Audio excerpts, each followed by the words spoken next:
வணக்கம். இன்னைக்கு நாம கையில எடுத்திருக்கிற ஒரு புத்தகம் சாதாரண புத்தகம் இல்ல. அதோட தலைப்பே ஒரு மாதிரி தீப்பொறி பறக்கிற மாதிரி இருக்கு. அறிஞர் அண்ணாதுரையின் தீ பரவட்டும் 1943ல எழுதப்பட்டது. ம். தலைப்பே ரொம்ப அக்ரெசிவா இருக்கு. ஆமா, தலைப்ப பார்த்தாலே தெரியுது இது ஏதோ மென்மையிலான இலக்கிய விமர்சனம் இல்லைன்னு. இதோட நோக்கம் என்னன்னா, தமிழோட 2 பெரிய காவியங்களான கம்பராமாயணத்தையும் பெரிய புராணத்தையும் ஏன் எரிக்கணும்னு அன்னிக்கு ஒரு தீவிரமான வாதம் வைக்கப்பட்டதுங்கிறத புரிஞ்சுக்கிறது தான். கரெக்ட். இது வெறும் புத்தகங்கள பத்தின விவாதம் இல்ல. நிச்சயமா இல்ல. இது ஒரு சமுதாயத்தோட தன்மானத்தையும் அரசியலையும் பத்தின ஒரு பெரிய போராட்டத்தோட ஆரம்ப புள்ளி. ஆமா. இந்த விவாதத்தோட மையமே ரொம்ப சுவாரஸ்யமானது. இது ஏதோ கலை மேல இருந்த கோபத்துல எழுந்த தாக்குதல் கிடையாது. அதுக்கு பதிலா ஒரு இனத்தோட சுயமரியாதையையும் எதிர்காலத்தையும் உருவாக்குறதுல கலைக்கு என்ன பங்கு இருக்குங்கிற ஒரு ஆழமான கேள்வியை எழுப்புச்சு. அப்போ வாங்க இந்த விவாதத்தோட ஒவ்வொரு அடுக்க பிரிச்சு பார்க்கலாம். இதுக்குள்ள நிறைய அரசியல், சமூகம், தத்துவம் எல்லாமே அடங்கியிருக்கு. சரி, அப்போ ஆரம்பிக்கலாம். இந்த விவாதத்தை ஆரம்பிக்கும் போதே அண்ணாதுரை ஒரு முக்கியமான விஷயத்த சொல்றாரு. இது கலைக்கு எதிரான போர் அல்ல, இது ஒரு கலை புரட்சி அப்படின்னு சொல்றாரு. இது கேட்கவே ரொம்ப ஆச்சரியமா இருக்கு. புரட்சின்னு சொல்ற அளவுக்கு அதுல என்ன இருந்துச்சு? இங்கதான் இந்த விவாதத்தோட அஸ்திவாரமே இருக்கு. அவர் முதல்ல செய்யற வேலை கலைய 2ஆ பிரிக்கிறது தான். ஆரியக்கலை, திராவிடக்கலை அப்படின்னு. ஓ, கலையில கூட 2 பிரிவா? ஆமா. அவருடைய வாதப்படி கம்பராமாயணமும் பெரிய புராணமும் திராவிட மண்ணுல பிறந்திருந்தாலும் அதோட ஆன்மா ஆரிய கருத்துக்களால ஆனது. அதனால இது திராவிட பண்பாட்டின் மேல ஆரிய கருத்துக்களை திணிக்கிற ஒரு கருவியா பார்க்கப்பட்டது. அப்போ இது வெறும் கதை இல்ல. கதை இல்ல, இலக்கியம் வழியா ஆரிய மேலாதிக்கத்தை மனசுல பதிய வைக்கிற ஒரு முயற்சிங்கிறது தான் அவரோட முதல் குற்றச்சாட்டு. அப்போ இது வெறும் தத்துவார்த்தமான வாதம் மட்டும் இல்லையா? இதுக்கு ஏதாவது நடைமுறை உதாரணங்களையும் அவர் முன்வைக்கிறாரா? நிச்சயமா. சட்டக் கல்லூரியில நடந்த முதல் சொற்போர்ல மிஸ்டர் நெல்சன் ஒரு ஆங்கிலேய சட்ட நிபுணரை பத்தி சொல்றாரு. அவர் என்ன சொல்லியிருக்காருன்னா, ஆரியர்களோட சட்டமான ஹிந்து சட்டத்தை திராவிடர்கள் மேல திணிக்கிறது ஒரு அநீதி அப்படின்னு சொல்லியிருக்காரு.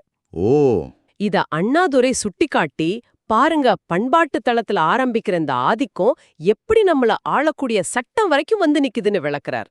ஓ, அப்ப கலையில ஆரம்பிக்கிற ஒரு விஷயம் கடைசியில நம்ம அன்றாட வாழ்க்கையை பாதிக்கிற சட்டமா மாறுதுன்னு சொல்றாரு. இது விஷயத்தோட தீவிரத்தை அதிகப்படுத்துது. சரி, இந்த கலை புரட்சிங்கிற சிந்தனையில அண்ணாதுரையோட முதல் இலக்கு கம்பராமாயணம் தான். வாங்க அதுக்குள்ள கொஞ்சம் ஆழமா போவோம். ஆமா. கம்பராமாயணத்தை எதிர்க்கிறதுக்கு முன்னாடி அவர் ஒரு விஷயத்தை ரொம்ப தெளிவா சொல்லிடுறாரு. என்ன அது? என்பதில் சந்தேகமில்லை. அவன் கவிதை நிகரற்றது அப்படின்னே பாராட்டுறாரு. ஒரு நிமிஷம், இது எனக்கு கொஞ்சம் முரணா தெரியுது. ஒரு பக்கம் கம்பரோட கவித்திறமைய வானலாவா புகழறாரு, இன்னொரு பக்கம் அதே புத்தகத்தை கொளுத்தணும்னு சொல்றாரு. இது ரெண்டையும் எப்படி ஒரே நேரத்துல செய்ய முடியும்? அவரோட வாதம் என்னவா இருந்துச்சு? நீங்க கேட்ட கேள்விதான் அந்த விவாதத்தோட மெய்ப்புள்ளி. இந்த முரண்பாட்ட விளக்கத்தான் அவர் அந்த புகழ்பெற்ற திறமை வேறு, தன்மை வேறு, விளைவு வேறுங்கிற வாதத்தை முன்வைக்கிறார். ஓகே, இத கொஞ்சம் பிரிச்சு சொல்லுங்க. திறமை, தன்மை, விளைவு, இதுக்கு என்ன அர்த்தம்? ரொம்ப எளிமையா சொல்லலாம். 1 திறமை. இது கம்பனோட கவித்திறன். தேன் மாதிரி இனிக்கிற கற்பனை வளமிக்க அவரோட கவிதைகள். இத அண்ணாதுரையே ஏத்துக்கிறாரு. சரி, திறமை. 2வது தன்மை. அந்த தேன்ல கலந்திருக்கிற விஷம் எதுங்கிறது தான் தன்மை. அதாவது அந்த கவித்திறன் எதுக்கு பயன்படுத்தப்பட்டது? ஆரிய கருத்துக்களையும் ஆரிய கதாபாத்திரங்களையும் நல்லவங்களா காட்டவும், திராவிட கதாபாத்திரங்களை அரக்கர்களா சித்தரிக்கவும் தான் அந்த திறமை பயன்பட்டுச்சுங்கிறது குற்றச்சாட்டு. அப்போ 3வதா விளைவு. ஆமா, விளைவு. இதுதான் ரொம்ப முக்கியம். அந்த தேன் கலந்த விஷத்தை குடிச்ச தமிழர்களுக்கு என்ன ஆச்சு? அவங்க தன்மானத்தை இழந்து ஆரிய தலைமையை ஏத்துக்கிற மனநிலைக்கு தள்ளப்பட்டாங்க. வீரமா மதிக்கப்பட வேண்டிய இராவணன் வில்லனாவும், ராஜதந்திரம் செஞ்ச இராமன் கடவுளாகவும் தெரிய ஆரம்பிச்சாங்க. இதுதான் அந்த இலக்கியத்தோட சமூக விளைவு. அப்போ நீங்க சொல்லத பார்த்தா திறமைங்கிறது ஒரு அழகான கத்தி மாதிரி. ஆனா அந்த ஒரு நல்ல அறுவை சிகிச்சைக்கு பயன்படுதா இல்ல ஒரு கொடூரமான கொலைக்கு பயன்படுதாங்கிறது தான் தன்மை. ஆமா, அதனால ஏற்படுறது தான் விளைவு. இதுதான் அவரோட வாதமா? மிகச் சரியா சொன்னீங்க. அவரோட வாதப்படி கம்பர் தன்னோட கவித்திறமைங்கிற மெருக வச்சு குற்றங்களும் குறைகளும் உள்ள ஆரிய பாத்திரங்களை கடவுள்களா மாத்திட்டார். உதாரணத்துக்கு உதாரணத்துக்கு வாலிய மறைஞ்சிருந்து கொன்னது, சூர்பனகையோட மூக்கறுத்தது, வானரப் படையோட உதவியோட போர் செஞ்சது, இதெல்லாமே ராமன் சரித்திரத்துல இருக்கிற குறைகள். ஆனா கம்பர் தன்னோட கவித்திறமையால இதையெல்லாம் நியாயப்படுத்தி இராமனை வழிபாட்டுக்குரியவனா மாத்திட்டார். இராவணனை வீழ்த்தியது இராமனின் வீரம் இல்ல, அது ஆரிய ராஜதந்திரன்னு அண்ணதுரை வாதிடுறார். இதுக்கு மாற்று என்னன்னு சொல்றாரு? நம்ம கிட்ட இந்த மாதிரி குணங்களுக்கு உதாரணங்கள் இல்லையா? அங்குதான் அவர் தமிழ் இலக்கியத்தோட பெருமையை முன்னிறுத்துறார். ஆரிய கதைகளை நாம தேடி போக வேண்டிய அவசியமே இல்லேன்னு சொல்றார். அதுக்கு அவர் கொடுக்கிற ஒப்பீடுகள் உண்மையிலே ரொம்ப ஆழமானவே. சொல்லுங்க. நட்புக்கு இராமன் குகன் நட்பை விட ஒருத்தரையொருத்தர் பார்க்காமலே உயிர் நண்பர்களா இருந்த கோப்பெருஞ்சோழன் பிசிராந்தியார் நட்பு உயர்ந்ததுங்கிறார். ஓ, தியாகத்துக்கு அப்பா சொன்னாருங்கிறதுக்காக காட்டுக்கு போன இராமனை விட தனக்கு வந்த அரசுரிமைய அண்ணனுக்காக மனமுவந்த துறந்த இளங்கோவடிகளோட தியாகம் பெருசுங்கிறாரு. இது ஒரு நல்ல பாயிண்ட். அப்புறம் கற்புக்கு கணவன் எங்க போனாலும் கூடவே போறதுதான் கற்புன்னு வாழ்ந்த சீதையை விட தன்னை விட்டு பிரிஞ்சு எல்லாத்தையும் இழந்து திரும்பி வந்த கோவலனை மறுபடியும் ஏத்துக்கிட்ட கண்ணகியோட மாண்பு உயர்ந்ததுன்னு சொல்றார். வாவ்!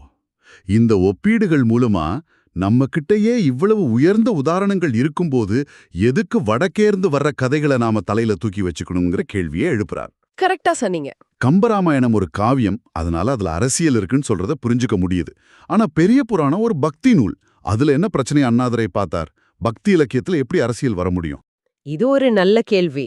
பெரிய புராணத்துல அவர் 2 பெரிய பிரச்சனைகளை பாக்குறாரு. ரெண்டுமே சமூக அமைப்பை பாதிக்கக்கூடியவை. முதலாவது பகுத்தறிவுக்கு எதிரான பக்தி. அப்படின்னா? அதாவது பக்திய சோதிக்கிறேன்னு சொல்லி கடவுள் ரொம்ப கொடூரமான சோதனைகளை வைக்கிறதா பெரிய புராணம் சொல்லுது. சிறு தொண்டர் தன்னோட மகனையே கறி சமைச்சு கடவுளுக்கு படைச்சார். இயற்பகை நாயனார் தன்னோட மனைவியையே சிவனடியாருக்கு தானமா கொடுத்தார். என்னது? இதையெல்லாம் படிக்கும்போது இது பக்தியா இல்ல பைத்தியக்காரத்தனமானு தோணும். கடவுளுங்கிற கருத்தே கருணை நிறைஞ்சது. ஆனா இங்க கடவுள் ரொம்ப கொடூரமானவரா சித்தரிக்கப்படுறார். கேட்கவே ரொம்ப அதிர்ச்சியா இருக்கு. இது மக்களோட சிந்திக்கும் திறனம் மழுங்கடிச்சு ஒருவிதமான மூட பக்திக்கு வழிவகுக்குங்கிறது முதல் வாதம். இது கடவுள் மேல நம்பிக்கையை உண்டாக்குறதுக்கு பதிலா ஒரு விதமான பயத்தை தானே உருவாக்கும். சரி, இது முதல் விமர்சனம். ரெண்டாவது என்ன? இரண்டாவது விமர்சனம் இன்னும் ஆழமானது. நேரடியா சமூக கட்டமைப்பை தாக்குறது. அதுதான் வர்ணாசிரம தர்மத்தை நிலைநிறுத்துதல். ஒரு நிமிஷம். இந்த வர்ணாசிரம தர்மம்னா என்னன்னு கொஞ்சம் எளிமையா விளக்க முடியுமா? எல்லாரும் புரிஞ்சுக்கிற மாதிரி. நிச்சயமா. வர்ணாசிரம தர்மம்னா பிறப்பின் அடிப்படையில ஒருத்தரோட சமூக இடத்தையும் அவங்க செய்ய வேண்டிய தொழிலையும் தீர்மானிக்கிற ஒரு சமூக அமைப்பு. அதாவது பிராமணர், சத்திரியர், வைஷ்யர், சூத்ரர்னு மக்களை பிரிச்சு அவங்க குலத்துக்குன்னு ஒரு தொழிலை ஒதுக்குறது. ஓகே, இந்த அமைப்பை பெரிய புராணம் ஏத்துக்குதா? ஆமா, எந்த கேள்வியும் கேட்காம அப்படியே ஏத்துக்குதுங்கிறது தான் குற்றச்சாட்டு. இதுக்கு பெரிய புராணத்திலிருந்து ஏதாவது உதாரணம் இருக்கா? இருக்கு. திருநீலகண்ட நாயனார் ஒரு குயவர். அவர் பக்திமான், ஆனா அவர் கடைசி வரைக்கும் குயவரா தான் இருக்கார். இன்னும் முக்கியமான உதாரணம் நந்தனார். அவர் ஒரு தாழ்த்தப்பட்ட சமூகத்தைச் சேர்ந்தவர். அவர் சிவன் மேல தீராத பக்தி வச்சிருக்கார். சரி. ஆனா அவர் நேரடியா கோயிலுக்குள்ள போக முடியல. பல போராட்டங்களுக்கு பிறகு அவர் தீயில குளிச்சு தன்னோட பழைய உடம்ப அழிச்சு ஒரு பிராமண வடிவத்தை எடுத்த பிறகுதான் முக்தி அடைறாரு. என்னது? அப்போ அவர் இருந்த சமூக அடையாளத்தோட அவருக்கு முக்தி கிடைக்கலையா? முக்தி அடையறதுக்கு கூட அவர் பிராமணரா மாற வேண்டியிருந்துச்சா? ஆமா, அதுதான் இங்க இருக்கிற பிரச்சனை. அவர் நந்தனாராக முக்தி அடையவில்லை, பிராமண வடிவம் பெற்ற பிறகே முக்தி அடைகிறார். இது சமத்துவத்துக்கு எதிரானது. பக்தியின் பெயரால் இந்த சாதிய ஏற்றத்தாழ்வுகளையும் குலத்துக்கு ஒரு தொழிலையும் பெரிய புராணம் நியாயப்படுத்துதுன்னு அண்ணாதுரை கடுமையா விமர்சிக்கிறார். இப்பதான் இந்த விவாதம் இன்னும் சூடு பிடிக்குது. இது வெறும் அண்ணாதுரையோட ஒரு பக்க பேச்சா மட்டும் இல்ல. சேலத்துல நடந்த 2வது சொற்போர்ல அவரை எதிர்த்து பேச ஒரு பெரிய ஆளுமையே வர்றாரு. பேராசிரியர் சோமசுந்தர பாரதியார். அவர் மேல அண்ணாதுரைக்கே பெரிய மரியாதை இருந்ததா சொல்றாங்க. அப்போ இந்த விவாதம் எப்படி இருந்திருக்கும்? அது ஒரு நண்பர்களுக்கிடையான அறிவுபூர்வமான மோதல் மாதிரி இருந்திருக்கும். இங்க நாம கவனிக்க வேண்டிய முக்கியமான விஷயம் என்னன்னா, சோமசுந்தர பாரதியார் பிரச்சனைய மறுக்கல. ஆரிய கலப்பால தமிழ் பண்பாடு சீரழிஞ்சு போயிருக்குங்கிற அண்ணாதுரையோட அடிப்படை கருத்தை அவரும் ஏத்துக்கிறாரு. ஓ, அப்போ பிரச்சனை தீர்வுல தான். ஆமா, அவரோட தீர்வு வேற. அவர் சொல்றாரு, ஆமா, இந்த நூல்கள்ல தப்பு இருக்கு, ஆனா அதுக்காக அதை கொளுத்த கூடாது, இது நம்ம சொத்து. அப்புறம் என்ன செய்யணும்னு சொல்றாரு? நாம மக்களுக்கு மெதுவா எடுத்துச் சொல்லணும், அதில் உள்ள நல்லதை எடுத்துக்கிட்டு கெட்டதை விட்டுடணும்னு புரிய வைக்கணும். காலப்போக்குல மக்களே உண்மைய உணர்வாங்கன்னு சொல்றாரு. இது ஒரு மென்மையான, படிப்படியான சீர்திருத்தத்துக்கான வழி. இது கேட்கறதுக்கு ஒரு நியாயமான வாதம் மாதிரி தான் தெரியுது. ஒரு நோய்க்கு எடுத்த உடனே அறுவை சிகிச்சை பண்ணாம முதல்ல மருந்து கொடுத்து பார்க்கலான்னு சொல்ற மாதிரி. இதுக்கு அண்ணாதுரையோட பதில் எப்படி இருந்துச்சு? அண்ணாதுரையோட பதில் ரொம்ப கூர்மையா, அதே நேரத்துல பாரதியார் மேல இருக்க மரியாதையோட இருந்துச்சு. அவர் பாரதியாரோட மென்மையான அணுகுமுறையை விமர்சிக்க, பாரதியாரோட வார்த்தைகளையே அவருக்கு எதிரா பயன்படுத்துறார். இதுதான் அந்த விவாதத்தோட உச்சக்கட்டம். அப்படியா? அது எப்படி? என்ன சொன்னார்? அண்ணாதுரை 1938ல திருவத்திபுரத்துல நடந்த ஒரு மாநாட்டுல பாரதியார் பேசின பேச்ச மேடையில மேற்கோள் காட்டுறார். பாரதியார் அன்னிக்கு என்ன பேசினாரோ அதை அப்படியே திரும்ப சொல்றார். அந்த மேற்கோள்கள் இதுதான். பாரதியார் சொன்னதா அண்ணாதுரை சொல்றாரு. 1. வடமொழியின் புளிச்சுவையில் நாட்டம் கொண்டு அது அவர் தம் மறிவினை மயக்கி பலவீனர்களாக்கி விட்டது. 2. ஆபாச பொய்க் கதைகளும் தமிழர்களின் இயற்கை அறிவை கெடுத்து தமிழன் என்பதையும் மறந்து கெடுமாறு செய்துவிட்டன. இந்த 2 வரியையும் சொல்லிட்டு அண்ணாதுரை பாரதியாரை பார்த்து கேக்குறார். வாவ்! இது ஒரு விவாதத்துல செய்யக்கூடிய மிக திறமையான நகர்வு. அடுத்தவங்க வாதத்தை வச்சு அவங்கள மடக்கிறது. இந்த மேற்கோள்களை காட்டிட்டு என்ன கேட்டாருன்னு? அவர் கேட்ட கேள்வி இதுதான். ஐயா, நீங்களே சொல்றீங்க, இந்த ஆரிய கதைகள் தமிழர்களோட அறிவை மயக்கி அவங்கள பலவீனர்களாக்கிடுச்சுன்னு. கிட்டத்தட்ட 40 வருஷமா நீங்க இந்த மென்மையான முறைய, அதாவது மக்களுக்கு எடுத்து சொல்ற முறைய பின்பற்றிட்டு வர்றீங்க. ஆனா எதுவும் மாறலன்னு சொல்றாரு. ஆமா, ஆனா இன்னைக்கும் நிலைமை மோசமா தான் இருக்குன்னு நீங்களே ஒத்துக்கிறீங்க.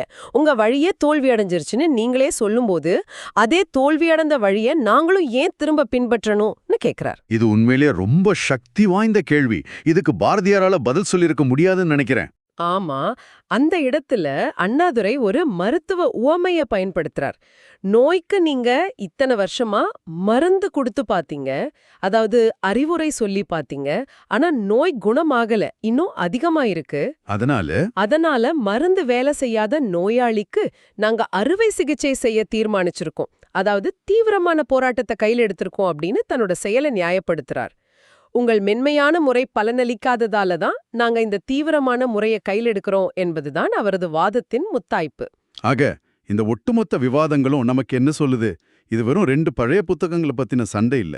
ஒரு சமூகம் தன்னோட அடையாளத்தை எப்படி வரையறுத்துக்கணும், எந்த கதைகளை அடுத்த தலைமுறைக்கு கொண்டு போகணும், எதை நிராகரிக்கணும்னு எடுக்கிற ஒரு முடிவற்ற போராட்டத்தோட ஒரு முக்கியமான வரலாற்று பதிவு இது.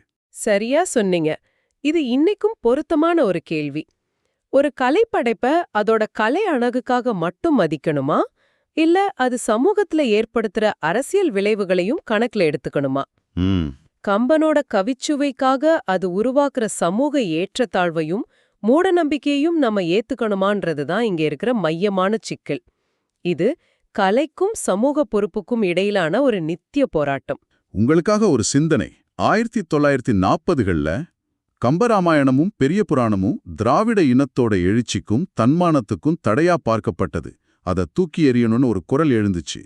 இப்போ நாம இருக்கிற இந்த காலகட்டத்துல நம்ம சமூகத்தோட வளர்ச்சிக்கும் பகுத்தறிவுக்கும் சமத்துவத்துக்கும் தடையா இருக்கிற பண்பாட்டு கதைகளா, ஊடகங்களா அல்லது கருத்துக்களா நீங்க எதை பாக்குறீங்க? யோசிச்சு பாருங்க.